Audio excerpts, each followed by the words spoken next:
Hello friends, I am bringing to you the second poem of grade 10, Fire and Ice by Robert Frost. Well, it's quite a small poem, just 9 lines. एक छोटी सी poem है बच्चों. दूसरी poem fire and ice Robert Frost ने लिखी है और उसका ओपिनियन है कि वर्ल्ड अगर ख़त्म होगा, जो एक दिन होगा, ऐसे उसका मानना है.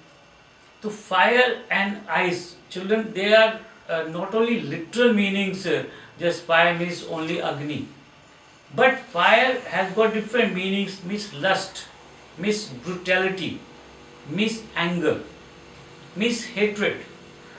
मीन्स उसके जो लिटरल मीनिंग है, सिंबॉलिक मीनिंग है, उसका मतलब हेट्रेड से है, ब्रूटैलिटी से है, क्रूअलिटी से है. और आइस का अगर मीनिंग लोगे तो indifference, okay, lack of sympathy.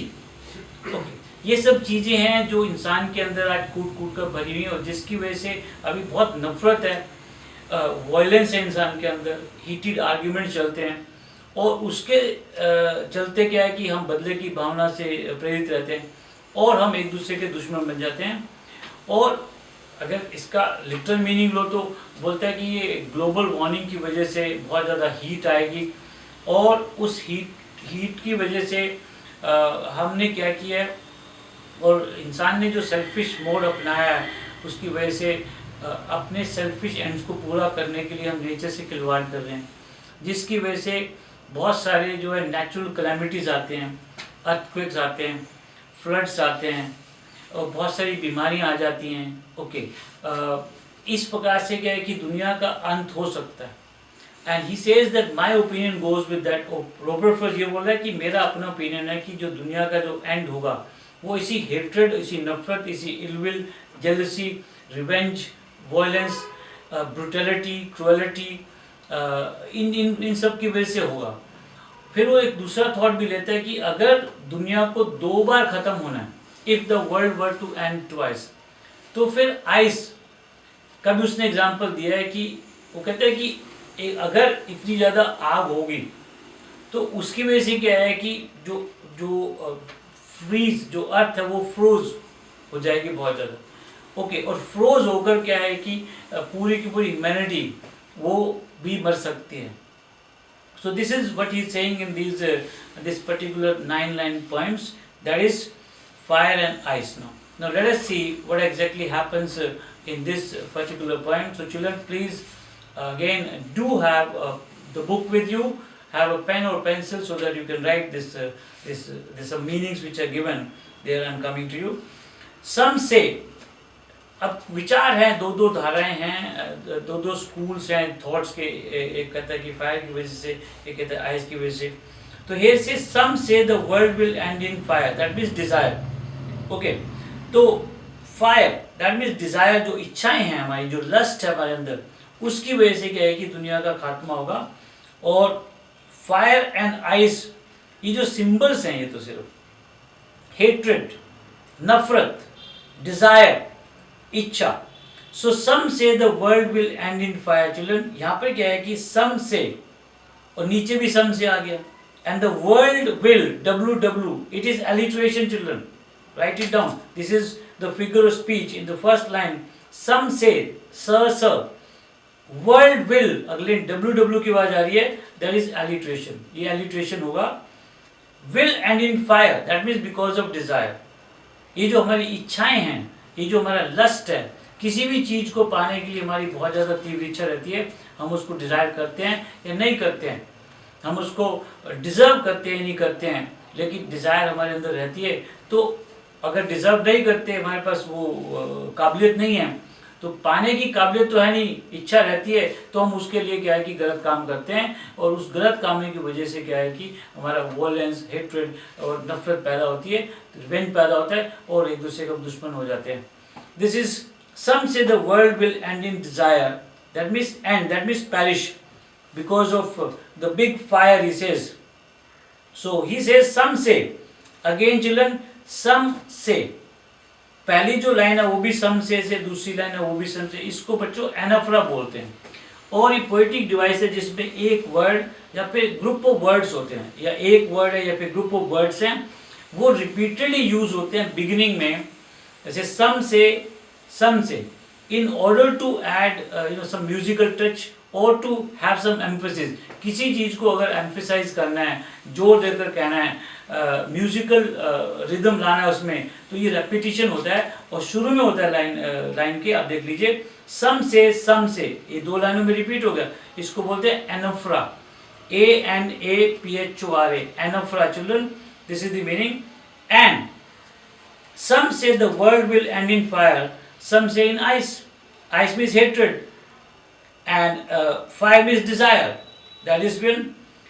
From what I have tasted, कहता है जहाँ तक मेरा एक्सपीरियंस है, पोएट रॉबर्ट फ्रॉस्ट कह रहा है जहाँ तक मेरा खुद का experience, from what I have tested of desire, that means he is experienced lot of things. और उसके हिसाब से कहते हैं कि जो ग्रीड है, ग्रीड मटेरियलिस्टिक डिजायर्स के लिए होती है, जो हमारी जो बाहरी चीज़ें, जो उसके लिए हमारी जो ग्रीड रहती है, लालच रहता है। कहते हैं जो मैंने कम से कम एक्सपीरियंस किया है, I hold with those who favour fire, means उसके हिसाब से ये दुनिया का अंत जो होगा वो फायर की वजह से होगा, वो ग्रीड और मटेरियलिस्टिक डिजायर्स के लिए होगा, वो लस्ट के वजह से होगा।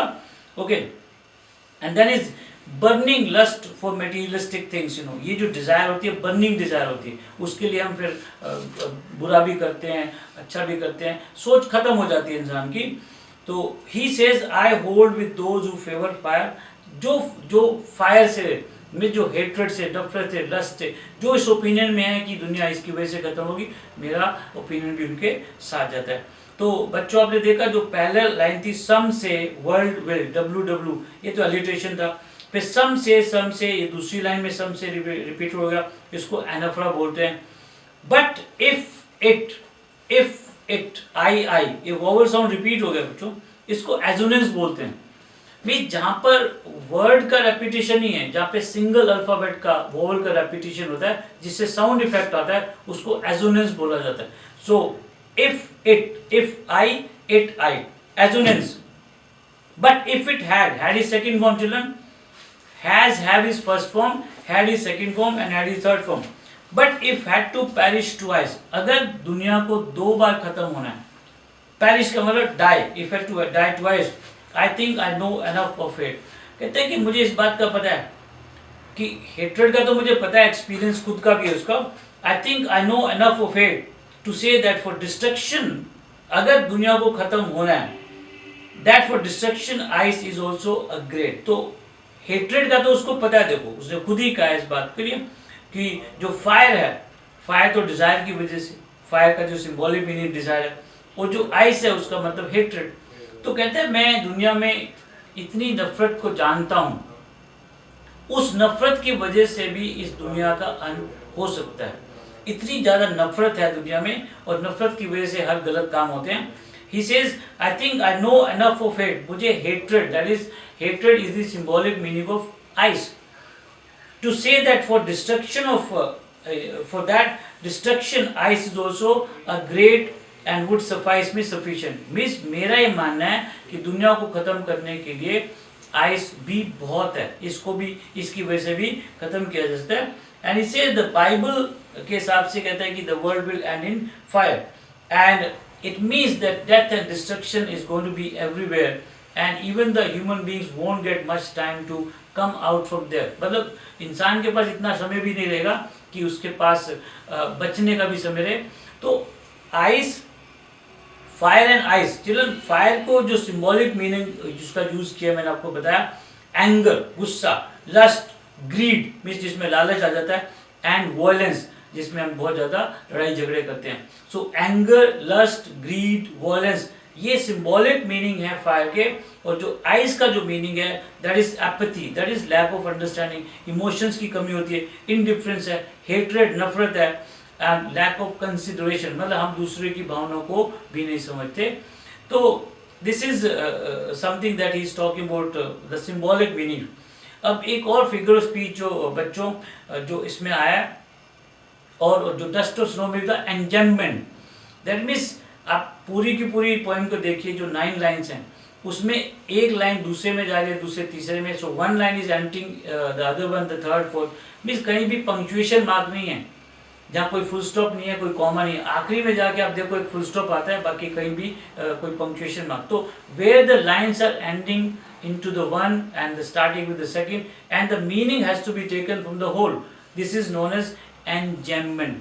So you have got alliteration, children, you got assonance, of course you got, I told you about anaphora, then about symbolism, enjambment.